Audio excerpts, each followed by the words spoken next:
हरे बबुनी के लागल बा शहर के हवा। कहे हो?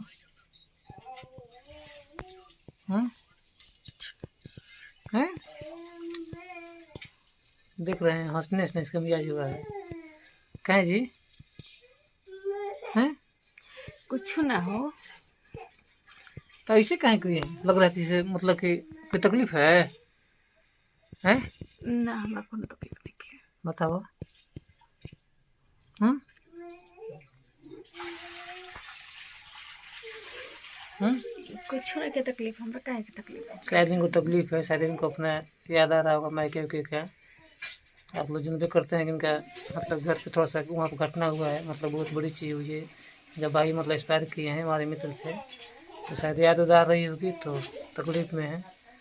और कोई ऐसा तो है नहीं कोई भूल सकता है, और तकलीफ वाली बात भी है।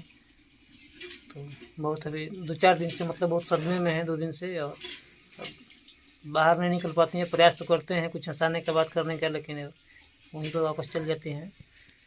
तो देख सकते हैं इनका मतलब कि मेंटलिटी थोड़ा बहुत डिस्टर्ब हो रहा है। तो इनको थोड़ा सा देख लेते, समझा लेते हैं, कुछ खिला पिला लेते हैं, तो फिर आप लोगों से मिलते हैं। तो चलते हैं दोस्तों, नमस्ते।